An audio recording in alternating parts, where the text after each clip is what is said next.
That is just too sweet. Pumpkin by name, really cute spider by nature. That's amazing. Well, that's it for this hour. Thank you very much for your company. You're more than welcome to reach me on Twitter anytime. I'm at BBC Marianne. Stay with us though. Many more of today's stories coming up for you on BBC News.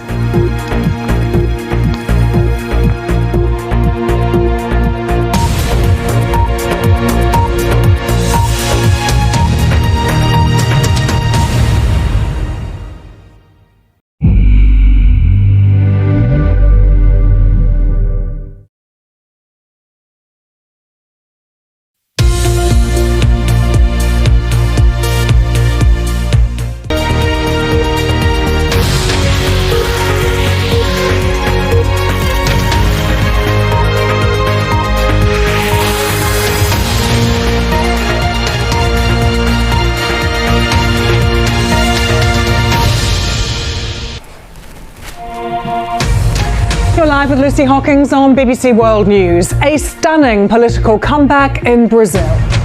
Former President Luis Inácio Lula da Silva wins his old job back, beating the incumbent Jair Bolsonaro.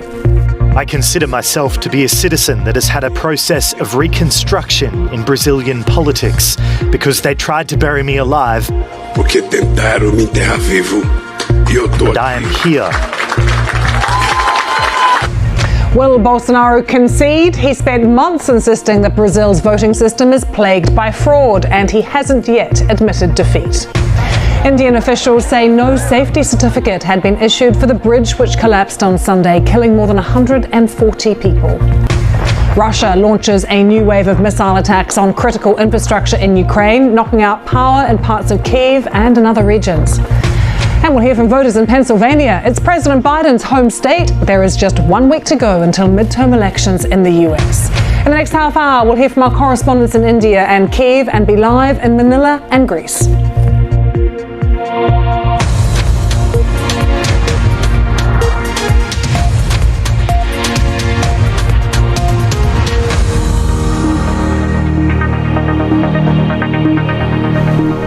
Brazil has taken a turn to the left as the former president, Luis Inácio Lula da Silva, beat far-right incumbent Jair Bolsonaro in the presidential election. It was a bitter and divisive campaign which saw these two rivals on opposite sides of the political spectrum go head-to-head, and Lula won 50.9% of the vote. Bolsonaro, who is yet to concede, received 49.1%. It is a stunning comeback for a politician who could not run in the last presidential election. That's because he was in jail and banned from standing for office.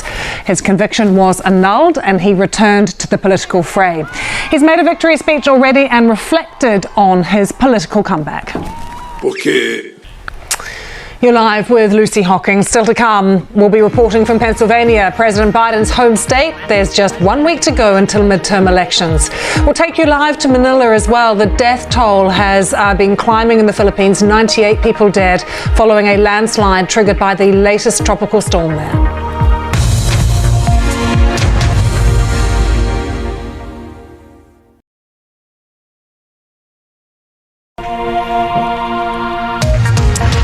Live with Lucy Hockings. We're going to update you on what has been happening in the Philippines. A pretty desperate situation there as rescuers are still searching for bodies that have been buried in a landslide. Latest figures putting the death toll from the storm that they've had there at 98. Tropical storm Nalgi unleashing a series of flash floods and landslides, destroying villages on the southern island of Mindanao. We can take you live to Manila and talk to the Red Cross's Richard Gordon, who is there. Richard, always good to talk to you. I'm sorry it's in such horrible circumstances once again, but can you paint a bit of a picture for us? What is happening on the ground in Mindanao at the moment? Laura Trevelyan, they're taking the political temperature in Scranton. She'll be with us live in the next hour, so stay with us for that. But for now, let's bring you some of the day's other news. The United Nations says cargo ships will resume their course along a humanitarian sea corridor between Ukraine and Turkey on Monday. That's despite Russia pulling out of the deal allowing Ukrainian grain exports. The UN said the plan for 16 inbound and outbound vessels was agreed with Ankara and Kyiv.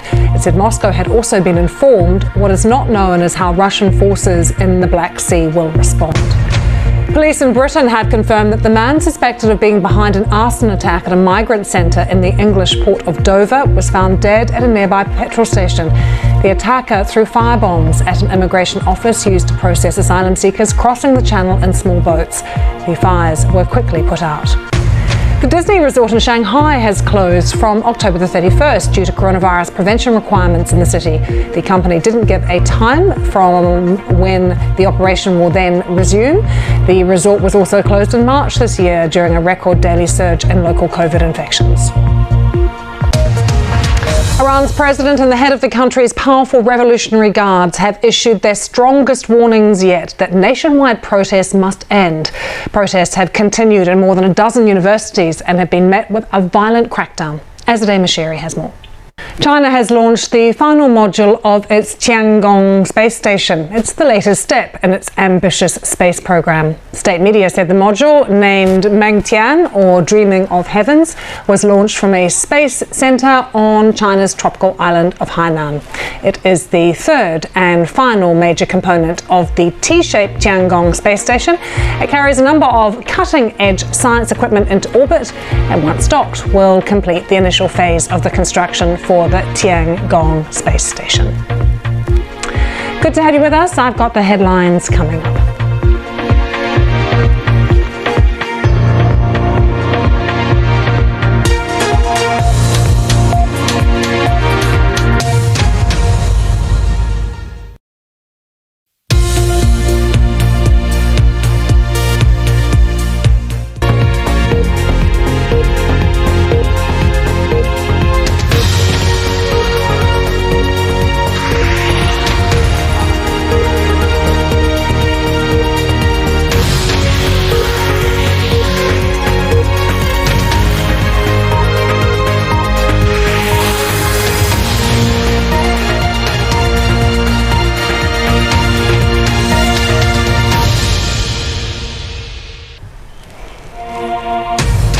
You're live with Lucy Hockings on BBC World News. A historic comeback for Brazil's left-wing former president. Luis Inácio Lula da Silva defeats Jair Bolsonaro by a narrow margin after a bitterly divisive campaign. They tried to bury me alive, Porque tentaram me enterrar vivo. E eu tô and I am aqui. here. But will Bolsonaro concede? He spent months insisting Brazil's voting system is plagued by fraud and hasn't yet admitted defeat. Indian officials say no safety certificate was issued for the bridge that collapsed on Sunday, killing more than 140 people. And I'm Laura Trevelyan, live in President Biden's hometown of Scranton, in the battleground state of Pennsylvania, where I've been catching up with the voters 1 week before the crucial midterm elections here in the United States. And the programme will be live with Laura in Pennsylvania. We'll be in Seoul, Nairobi and Western Ukraine.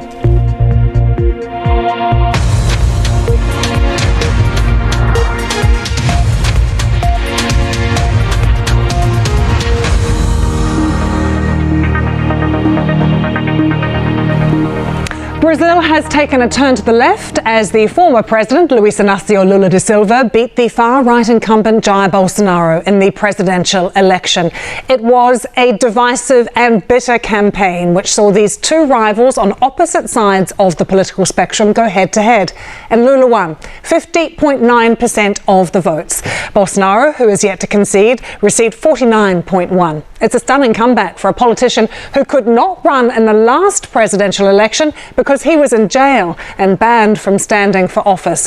His conviction was annulled. He's returned to the political fray and he's made a victory speech already reflecting on his political comeback. Porque Raphael, very good to see you. Thank you for joining us from Seoul, just talking about the effect of the devastating crash in South Korea. You're live with Lucy Hockings. Still to come, we'll be reporting from Pennsylvania. Laura Trevelyan is there for us. It is President Biden's home state. There is just 1 week to go until midterm elections. And we'll hear from our colleagues at the Persian service. We're getting reports that 1,000 people have been charged in Tehran over the protests.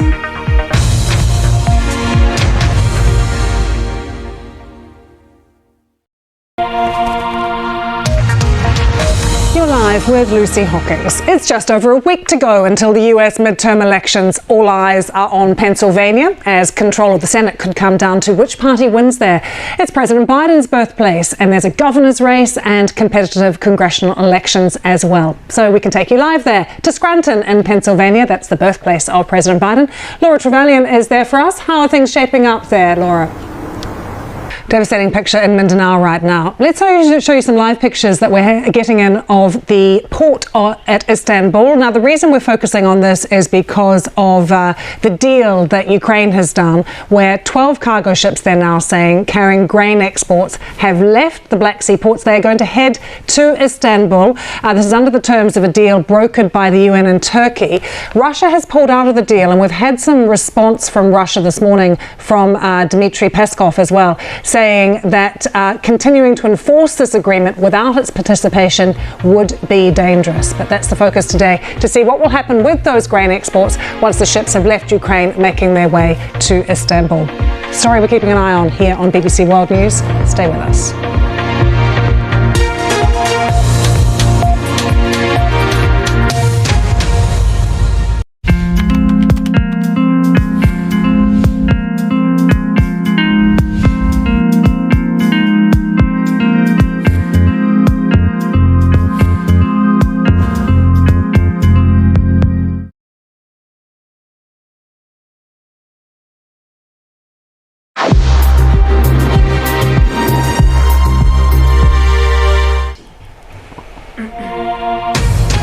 You're live with Lucy Hockings on BBC World News. A historic comeback for Brazil's left-wing former president.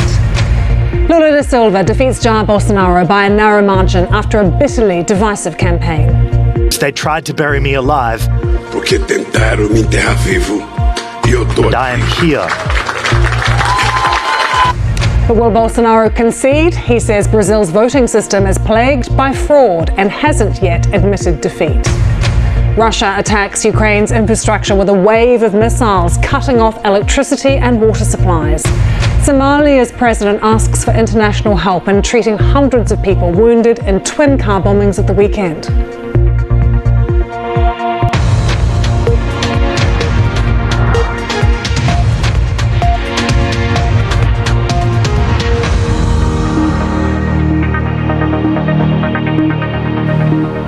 Brazil is all set for change. The left-wing leader Luiz Inácio Lula da Silva has made a stunning comeback, winning the presidential race. It was a narrow victory, though. Lula winning with just under 51% of the vote, showing that Brazil is divided by politics almost down the middle. The right-wing president Jair Bolsonaro is yet to concede. Many of his supporters accuse Lula of being a thief, despite the annulment of a corruption conviction against him. With me is Camilla Costa from the BBC's Brazil service, who's been up all night watching the results as they come in, Camilla. But I wonder how people back in Brazil are feeling today, given how close the result was and given how divided the country is. As always, we really appreciate all the work you're doing on this, Pahan. Thank you. Stay with us here on BBC World News. Still to come, we investigate the trolls who track down victims of terror attacks to see if they're lying about their injuries.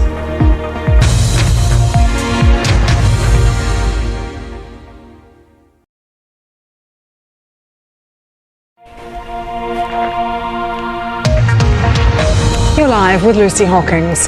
A BBC investigation has revealed how conspiracy theorists are spreading falsehoods about UK terror attacks and tracking down survivors to their homes and workplaces to see if they're lying about their injuries. One survivor of the Manchester Arena bombing is preparing legal action against a man who says he's spied on victims. The investigation was for BBC Panorama and a Radio 4 podcast by disinformation and social media correspondent Mariana Spring. We are keeping a close eye on what is happening in Brazil. Of course, we have live pictures for you from outside the presidential palace in Brasilia as the country awaits Jair Bolsonaro's next move after his election defeat. Remember, he has yet to concede defeat. Lula da Silva has been voted in as the next president. It was a tight race, though, the leftist leader taking nearly 51% of the vote, and Mr. Bolsonaro won 49%. He is the first sitting president ever to lose re-election. See you again tomorrow. Bye-bye.